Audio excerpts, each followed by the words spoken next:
membuat kesepakatan kelas. Assalamualaikum warahmatullahi wabarakatuh.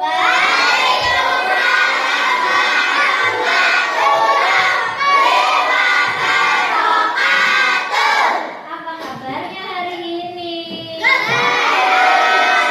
Semangat? Sebelum kita memulai pelajaran hari ini, ada yang tahu atau tidak hari ini kita mau ngapain?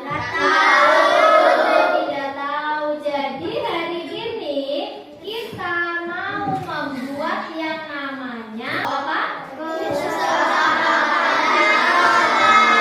Oke, tahu apa enggak yang namanya kesepakatan kelas? Kesepakatan kelas sama seperti peraturan yang ada di kelas. Coba yang sudah sekarang dilakukan peraturannya, kalau di kelas ngapain? Coba contohnya. Nggak boleh balas kamu. Iya betul. Terus nggak boleh balas berisi. Iya betul. Terus iya betul. Itu namanya kesepakatan kelas. Sekarang kita membuat bersama. Ya bersama yang kalian ingat yang sudah disepakati dan ingin diterapkan di kelas, oke? Nanti disiapkan pulpennya, nanti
lagi. Terus dilarang membawa sepatu, dilarang berantem. Ini dilarang berantem ya. Dilarang berisik. Oke, bagus. Berarti besok kelasnya harus lebih baik. Oke, setuju? Setuju. Oke, jadi untuk hari ini terima kasih karena sudah membuat kesepakatan kelas. Sekarang duduk yang rapi dulu. Oke, sekarang duduk yang rapi dulu. Diseminasi budaya positif bersama rekan sejawat. Bismillahirrahmanirrahim. Assalamualaikum warahmatullahi wabarakatuh. Waalaikumsalam. Iya, selamat pagi semua Bapak Ibu guru. Alhamdulillah hari ini dalam keadaan sehat, sehingga kita bisa bertemu di sini dalam keadaan sehat dan semoga nanti diberi kelancaran. Yang terhormat Bapak Aris Wahyudi selaku Kepala Sekolah SD 5 Gembayung Kulon, Bapak Ibu guru yang saya hormati juga. Terima kasih saya sampaikan kepada Bapak Aris selaku Kepala Sekolah yang telah memberikan izin kepada kami sehingga hari ini kami bisa berdiskusi bersama. Dan terima kasih kepada teman-teman Bapak Ibu guru yang sudah hadir untuk berdiskusi bersama.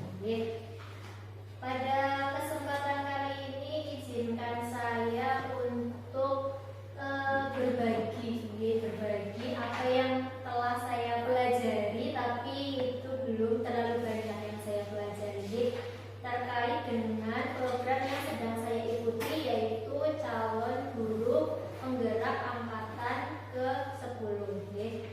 Jadi hari ini kami akan berdiskusi mengenai budaya positif, yaitu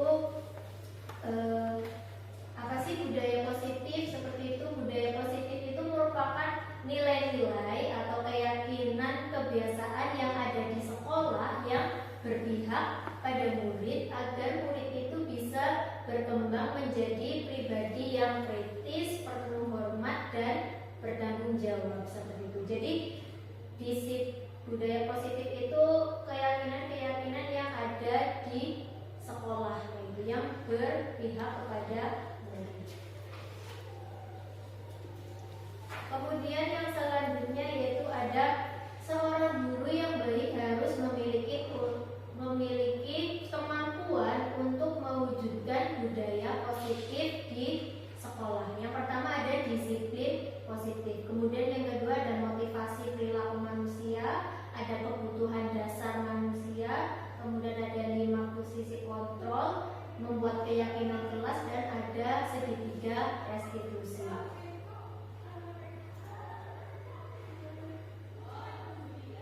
Ya, jadi pembelajaran pada era sekarang yaitu adalah pembelajaran dengan paradigma baru, di mana pembelajaran itu bersifat berdiferensiasi ya. Seperti yang kita tahu semua, sekarang sedang zamannya pelajar Pancasila. Jadi diharapkan di pembelajaran sekarang itu siswa memiliki profil pelajar Pancasila, yaitu ada yang pertama beriman dan bertakwa kepada Tuhan Yang Maha Esa, kemudian mandiri, bernalar kritis, berkebinekaan global, bergotong royong, dan juga kreatif seperti itu. Kemudian bagaimana sih yang namanya disiplin positif itu? Yang pertama yaitu cara menerapkan disiplin yang mengajarkan anak-anak kita itu untuk bertanggung jawab sehingga menumbuhkan kesadaran diri berdasarkan nilai-nilai kebajikan. Jadi anak-anak itu sadar akan nilai-nilai kebajikan yang menjadi disiplin yang ada di sekolah. Kemudian lebih ke arah disiplin yang dapat mengontrol diri dalam melakukan segala tindakan. Jadi siswa memiliki kontrol diri untuk melakukan tindakan. Kemudian ada juga dapat membuat murid memahami dan menyadari berdasarkan motivasi internal, bukan paksaan. Jadi murid itu disiplin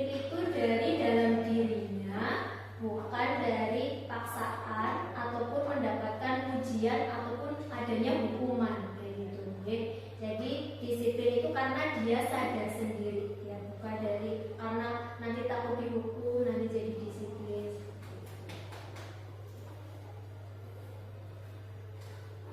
Yang selanjutnya ada yang namanya teori motivasi. Motivasi itu merupakan dukungan yang timbul dari diri sendiri secara sadar atau tidak sadar untuk melakukan suatu tindakan dengan tujuan tertentu seperti itu.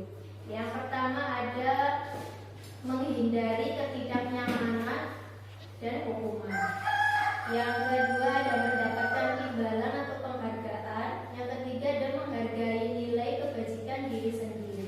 Jadi motivasi ada yang namanya menghindari ketidaknyamanan dan hukuman itu siswa melakukan disiplin diri karena ia takut dihukum. Teori motivasi berdisiplinnya seperti itu. Jadi itu dari ekstrinsik atau dari luar karena takut dihukum jadi dia disiplin. Kemudian karena mendapatkan imbalan atau penghargaan. Jadi peserta didik melakukan disiplin itu karena ingin mendapatkan imbalan atau penghargaan. Itu juga karena faktor eksternal dari luar, ya. Kemudian yang ketiga ada menghargai diri sendiri, kebajikan diri sendiri. Peserta didik melakukan disiplin diri karena sadar akan nilai kebajikan. Jadi siswa atau peserta didik itu sudah sadar untuk melakukan disiplin, yaitu berarti dia sudah memiliki motivasi internal seperti itu, yang berasal dari diri sendiri. Kemudian ada yang namanya hukuman, konsekuensi, dan restitusi. Bapak Ibu semua pasti sudah tidak asing dengan yang namanya hukuman. Jadi apakah kita melakukan sebuah hukuman atau sebuah konsekuensi ataukah sebuah restitusi yang kita lakukan di kelas. Jadi kalau hukuman itu biasanya bersifatnya menyakitkan, kemudian tidak nyaman, kemudian membuat murid merasa takut, terkesan memaksa, dan murid itu berusaha untuk menyembunyikan kesalahannya seperti itu agar tidak mendapatkan hukuman dan murid menjadi rendah diri. Kemudian yang konsekuensi itu menjadikan penguatan jangka pendek, kemudian perlu yang namanya monitoring berkelanjutan, kemudian ada stimulus dan respon, kemudian murid menghormati peraturan. Jadi karena ada peraturan, murid tahu nanti apa konsekuensi yang akan terjadi bila tidak menaatinya, ya, seperti itu konsekuensi. Kemudian ada kehilangan waktu untuk merenungi masalah. Kemudian yang ketiga ada restitusi, yaitu menjadikan murid bertanggung jawab, kemudian fokus pada pemecahan masalah, murid menghormati dirinya dan juga orang lain, dan murid juga bersemangat untuk memperbaiki kesalahan.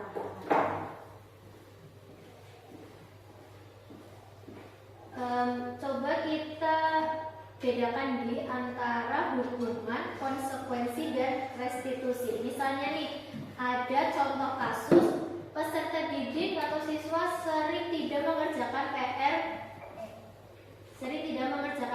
Kemudian bagaimana sih yang namanya hukuman kayak gitu? Yaitu guru menghukum siswa untuk misalnya menghormat bendera ataupun menghukum siswa untuk keluar kelas ataupun dengan hukuman yang lainnya, ya. Menjadikan itu murid menjadi takut dan guru itu terkesannya marah terhadap murid seperti itu. Kalau konsekuensi itu guru memberikan konsekuensi untuk mengerjakan PR saat istirahat. Jadi walaupun PR-nya belum dikerjakan, memberikan konsekuensi mengerjakan tapi di saat istirahat tetap harus dikerjakan seperti itu. Kemudian guru bersikap tegas dan siswa menghormati peraturan. Kemudian yang namanya restitusi itu didahului dengan yang namanya menanyakan keyakinan kelas. Jadi pasti di setiap kelas diharapkan memiliki keyakinan atau siswa itu disiplin di kelas. Jadi menanyakan dulu bagaimana sih kemarin keyakinan kelasnya kita apabila tidak mengerjakan PR, seperti itu ditanyakan. Kemudian siswa jadi sadar bahwa kalau tidak mengerjakan PR nanti akan seperti ini. Kemudian guru terbuka dan juga siswa menghormati dirinya. Yaitu perbedaan antara hukuman, konsekuensi, dan restitusi. Kemudian yang selanjutnya ada kebutuhan dasar manusia. Jadi kita sebagai manusia itu memiliki beberapa kebutuhan dasar. Yang pertama ada bertahan hidup, ada kasih sayang dan rasa diterima, penguasaan, kesenangan, dan kebebasan. Seperti yang kita tahu, bertahan hidup itu seperti kita butuh makan, butuh minum, kesehatan, rumah, dan rasa aman. Kemudian kasih sayang dan rasa diterima ya saling menyayangi, memberi dan menerima, perasaan diterima. Kemudian ada penguasaan, yaitu diakui prestasi dan kemampuannya, kemudian didengarkan dan merasa berharga, dihormati, dipercaya, dan memberi pengaruh. Kemudian kebutuhan kesenangan, yaitu saat kita bermain, saat kita melakukan apa yang kita senangi, dan lain-lain yang bisa menyebabkan kesenangan dalam diri kita sendiri. Kemudian ada yang namanya kebebasan. Kebebasan itu kebebasan untuk memiliki pilihan, tidak dikekang, suka mencoba-coba, dan juga mandiri.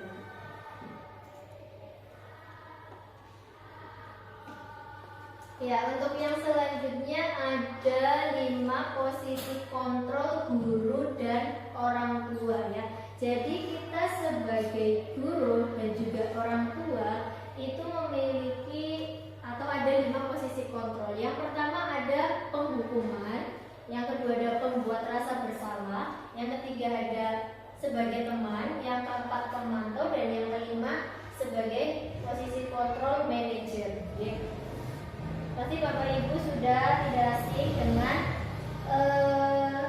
kata-kata tersebut seperti itu, tapi mana yang sering kita lakukan dalam mengontrol siswa ataupun anak seperti itu?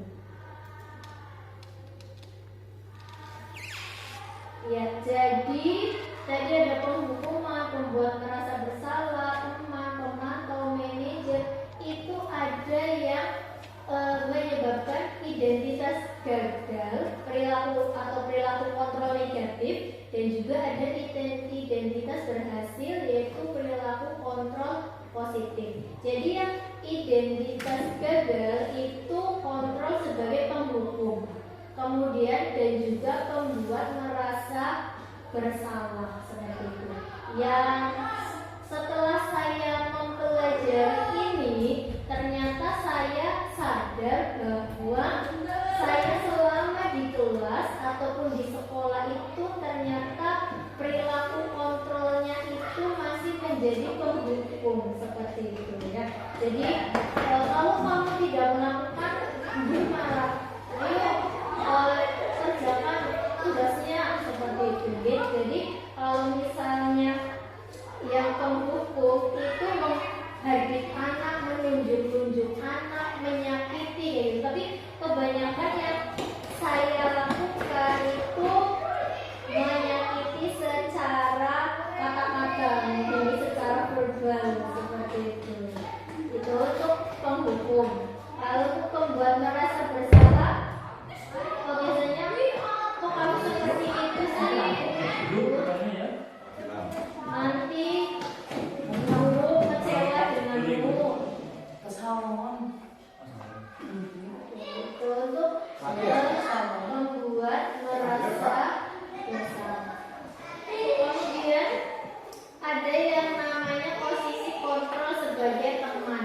Jadi menganggap murid itu sebagai teman, sehingga terkadang murid itu menjadi seenaknya atau kurang hormat, kurang sopan dengan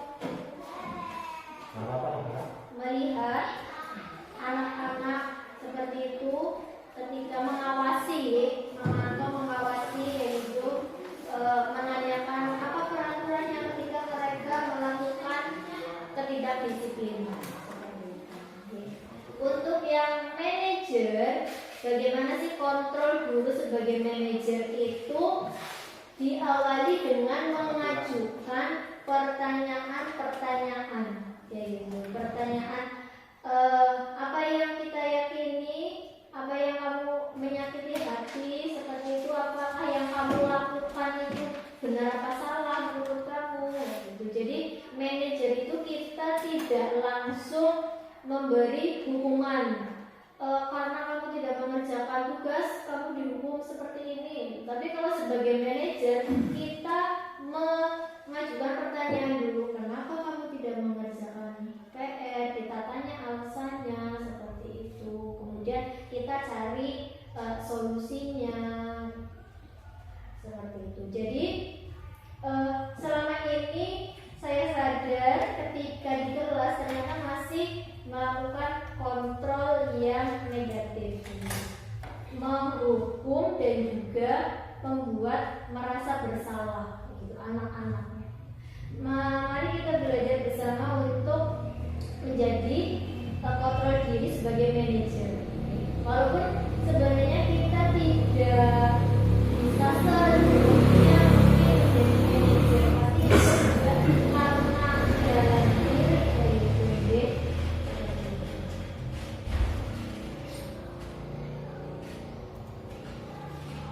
Oke, untuk yang selanjutnya,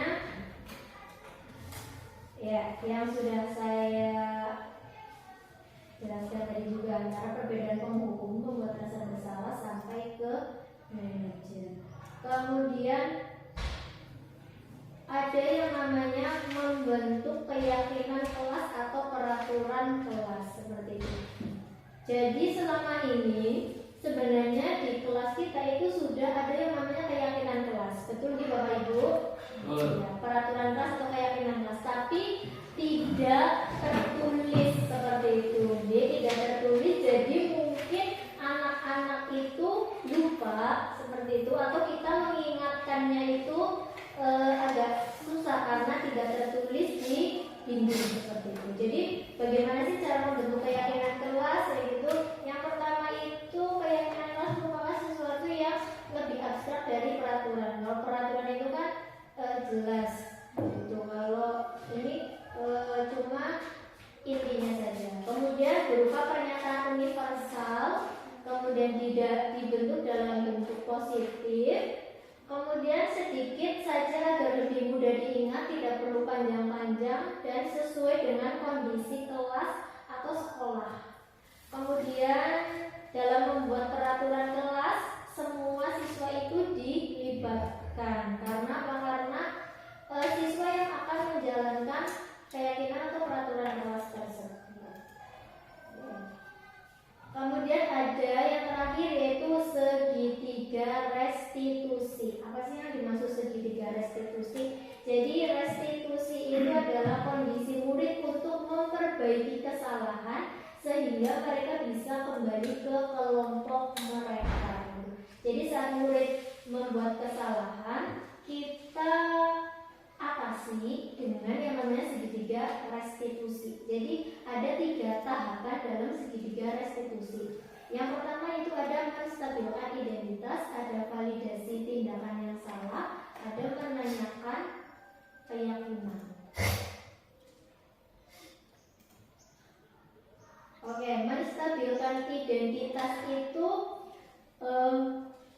memberitahu bahwa pada anak bahwa kita semua pernah melakukan hal yang tidak baik, ya seperti itu. Jadi jangan merasa bersalah, ya. Kita pasti bisa memperbaiki diri seperti itu.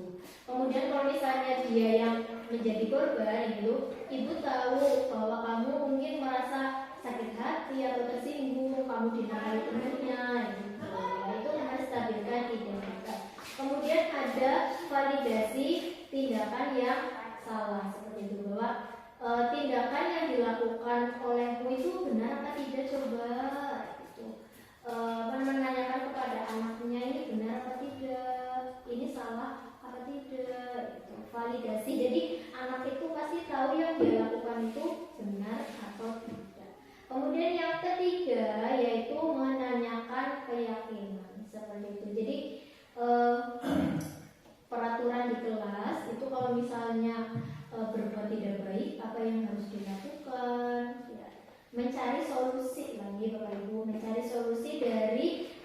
kesalahan yang salah yang telah dilakukan seperti itu. Yaitu segitiga restitusi untuk usaha menyelesaikan permasalahan di kelas. Mungkin itu saja yang cukup saya sampaikan, kurang lebihnya mohon maaf. Untuk yang selanjutnya mari kita berdiskusi. Monggo barangkali ada yang kita perlu diskusikan bersama Bapak Ibu.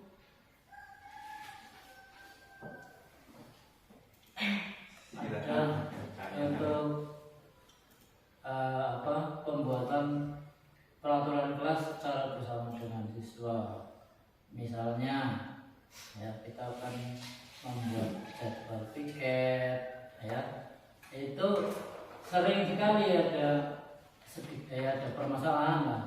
Kalau anak kan kebiasaan bermainnya, misalnya kebiasaan bekerja samanya dengan siapa, jadi memilih-milih ya, saya dengan kelompoknya dengan ini, sehingga sering ada kecemburuan. Misalnya anak yang biasanya yang milih-milih ini biasanya anak-anak yang pinter-pinter, ini yang pinter-pinter ya, ada kecemburuan kelompok lain ya, yang seharusnya itu ikut kelompok saya tapi kelompok tengah. Ini cara mengatasinya bagaimana?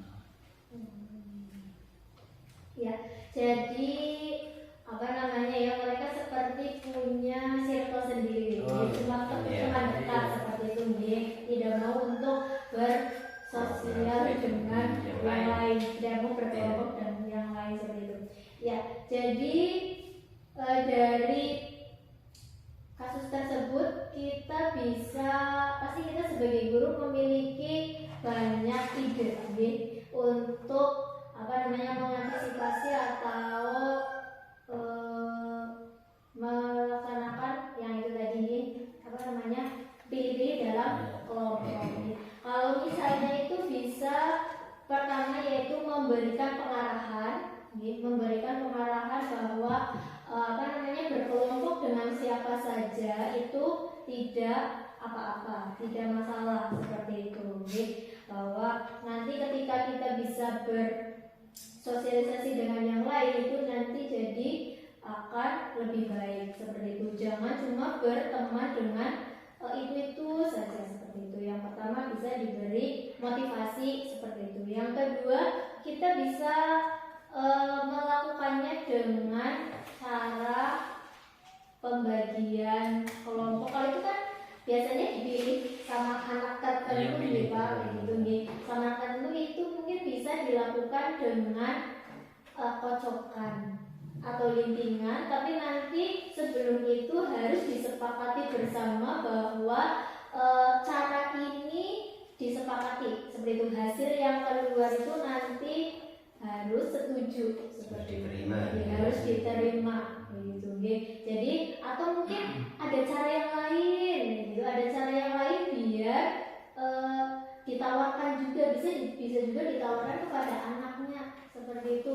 Ditawarkan kepada anak, kalau misalnya ditunjuk salah satu anak kan nanti bisa anak tersebut memilih yang dia suka. Coba ada ide atau saran dari teman-teman atau tidak, cara pembagiannya seperti apa, itu ditanyakan. Kalau misalnya tidak terjadi usulan atau saran, kita sebagai guru bisa memberikan saran tersebut. Kalau menurut saya seperti itu bisa dengan memberikan kocokan seperti itu, Pak. Nanti yang sebagai kelompok satu itu nama-namanya siapa, untuk menghindari yang namanya kecemburuan dalam kelompok. Berarti aturan mainnya nanti disampaikan dulu ya. Ini karena supaya adil, aturan mainnya seperti ini ya. Jadi apapun yang terjadi kalau sudah masuk kelompok ini ya harus diterima gitu ya. Soalnya nanti tetap namanya anak, saya nggak mau tetap mesti ada seperti itu. Apalagi antara anak laki-laki dan anak perempuan. Condong kalau anak perempuan itu nggak mau sama anak laki-laki. Seperti itu. Ya, itu ya tugas kita juga gitu sebagai guru untuk memotivasi seperti itu siswa untuk tetap berkolaborasi, tetap bersosialisasi dengan yang lain gitu. Menurut saya perlu motivasi seperti itu yang pertama. Intinya ya tetap rukun ya, teman-teman tetap rukun dengan siapapun. Bergaul dengan siapapun tanpa membedakan. Tapi kelas 6 itu memang sudah ngecamp di kelas 4 Pak. Iya, nggak ada kelas kayak gitu, tetap ada oke.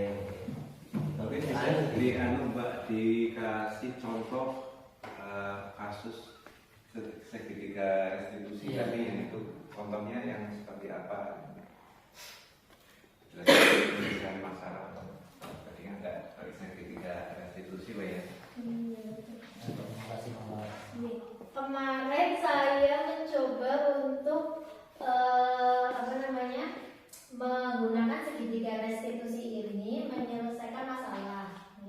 Kemarin itu di kelas 1 gitu. Kalau di kelas 1 kan itu masih ya masih anaknya itu susah, gampang untuk ditanyain seperti itu. Jadi kemarin ada kasus pas hari ujian hari pertama itu kan untuk membawa alat tulis, alat ini gunting seperti itu. Tapi ada yang tidak membawa. Kemudian dia pinjam tapi tidak bilang seperti itu. Pinjam tapi tidak ngomong, langsung mengambil. Jadi yang punya itu mencari-cari seperti itu, menyebabkan ya marah ada cari-cari seperti itu. Sehingga terjadi sedikit permasalahan antara yang mengambil tidak bilang sama yang punya seperti itu. Jadi di hari berikutnya itu saya memanggil yang tidak membawa itu. Jadi hal yang pertama saya lakukan yaitu menstabilkan identitas. Sebenarnya boleh tidak berurutan, kan ada menstabilkan identitas, validasi tindakan yang salah, dan menanyakan keyakinan. Boleh yang mana saja, tapi kebetulan kemarin saya sesuai urutan seperti itu ya, menstabilkan identitas. Bahwa yang pertama saya tanyakan, kemarin kalau tidak salah guru melihat kamu mengambil gunting milik temannya kamu tapi nggak bilang ya. Iya Bu, seperti itu. Kemudian menstabilkan, kalau misalnya mengambil gunting tidak bilang atau mengambil barang temannya kamu tidak bilang itu perbuatan baik apa tidak ya? Kemudian anaknya menjawab tidak. Itu kan tahu kan kalau misalnya mengambil tanpa izin itu tidak baik seperti itu. Oh, tahu kan ya Mbak kalau misalnya mengambil itu tidak baik seperti itu. Kemudian setelah itu memvalidasi tindakan yang salah. Berarti mengambil itu tidak baik ya Mbak. Iya betul. Kemudian ya tidak apa-apa. Kalau misalnya sudah sadar kalau itu tidak baik, berarti kira-kira mau diulangi apa tidak? Seperti itu biasanya pertanyaannya gitu. Anaknya menjawab tidak Bu, tidak diulangi. Kemudian setelah itu saya menanyakan, kalau misalnya ibu tanya kenapa kamu kan tidak membawa guntingnya, itu katanya lupa, tidak disiapkan malam harinya seperti itu. Jadi kemudian ditanyakan solusinya seperti itu. Solusinya kalau misalnya besok disuruh membawa gunting lagi biar tidak lupa, malamnya ngapain? Itu disiapin Bu. Disiapkan. Terus yang terakhir saya melakukan keyakinan kelas. Mbak tahu kan kalau misalnya mengambil tidak bilang itu termasuk perbuatan yang tidak baik ya. Di sekolah, di kelas itu kita harus berbuat yang namanya jujur. jujur seperti itu ya. Jadi kalau misalnya kita mau pinjam, kita harus jujur untuk ngomong seperti itu. Jadi saya memberikan keyakinan kepada anak bahwa jujur itu adalah kebaikan seperti itu. Terima kasih. Kemarin seperti itu sih Pak saya. Berarti bisa diadopsi teman-teman yang lain ketika ada masalah menggunakan cara seribu restitusi. Langkah-langkahnya mungkin bisa diulangi lagi buat teman-teman ada restitusi tadi. Apakah tahapannya apa aja tadi? Tahapannya ada 3. Yang pertama menstabilkan identitas. Menstabilkan identitas itu yang menanyakan dulu seperti itu. Peristiwanya lah ya. Jadi menanyakan peristiwanya bagaimana. Kebanyakan kan kita langsung menuduh. Iya. Terus Klarifikasi dulu ya. Iya. Seperti itu. Yang kedua. Kemudian yang kedua itu validasi tindakan yang salah. Kalau misalnya itu sebagai pelaku, Iya. kalau misalnya itu sebagai pelaku, validasi tindakan yang salah kamu, coba pikir itu tindakannya salah apa benar, gitu. Mengakui tindakannya betul ada. Betul apa tidak, gitu. Kemudian kalau misalnya dia sebagai yang korbannya, kayak gitu, kamu kemarin pas diambil atau dipukul kayak gitu rasanya gimana? Rasanya sedih gitu, iya wajar kalau misalnya dipukul sedih atau dinakali sedih gitu. Tapi kamu nggak boleh sedih terus gitu. Misalnya kalau misalnya sebagai korban seperti itu ya. Terus kemudian yang ketiga ada menanyakan keyakinan. Keyakinan yaitu memberikan motivasi hal yang baik seperti itu ya. Bahwa kalau misalnya besok lagi mau pinjam itu harus bilang seperti itu. Kalau misalnya besok lagi, kalau misalnya ada sesuatu hal itu tidak harus langsung memukul seperti itu. Jadi kita berusaha untuk menanyakan dulu apa yang terjadi seperti itu sih. Tidak langsung menjas anak. Kalau yang kelas 1 yang suka memukul masih ada Pak? Masih ada si ini. Saya juga Nah, bingung itu Bapak Ibu. pakai apa tadi? Segitiga. Inspirasi itu Pak. Iya, jadi Atau 1 kedua. Jadi di kelas 1 itu ada yang namanya Anam. Anak itu apa? Oh iya. Oh, ini kamu ya?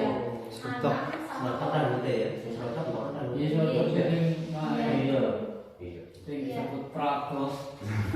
Di sana aku betul lah. Mengapa anak-anak menyebut pragos? Karena di cerita film anak-anak India animasi itu mirip itu anak, mirip sekali. Pragos itu pragos itu memang makal.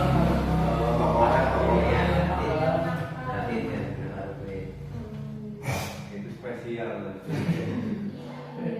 Tapi anaknya yang jadi saja disebut pragos, malah seneng. Iya, jadi itu si Anam itu kalau misalnya saya mau ngomong dulu itu langsung pergi seperti itu. Jadi kayak seperti tidak mau dinasehatin apa seperti itu. Iya susah. Terus kalau misalnya disuruh salaman saja gitu, Nggak mau. iya tidak mau. Gitu, maksudnya tidak bilang tadi udah salah gitu. Tidak mengakui ya, tidak mengakui ya. Cuma kalau misalnya habis ini salaman bareng-bareng ya itu tidak mau. Belum menyalahkan ya itu cuma Tidak disuruh merasa salim. bersalah. Iya. Salah. Tidak mau, jadi mau dipaksa juga nanti Nangis. tahunya gimana gitu kan kalau sama anak ya. Jadi ya sudah nanti Perlu waktu. seperti itu. Untuk sabar. Iya, Pak, sudah cukup Bapak Ibu. Iya, terima kasih. Ya, terima kasih Bapak Ibu untuk hari ini kita telah berdiskusi bersama. Semoga apa yang saya sampaikan sedikit ini bisa kita belajar bersama. Karena saya juga masih belajar dari yang sedikit seperti itu. kepada Bapak Ibu yang sudah lebih berpengalaman, saya juga belajar seperti itu. Lain kalau bikin bakal yang masih asalnya masih panjang, asalnya masih panjang itu belajar CGP. Semoga bisa nanti ada yang ingin CGP lagi. Syarat CGP apa? Gak masuk dapodik apa? Gitu, masuk dapodik. Ini daftar di SIM PKP. Syaratnya juga mungkin gak masuk dapodik ya.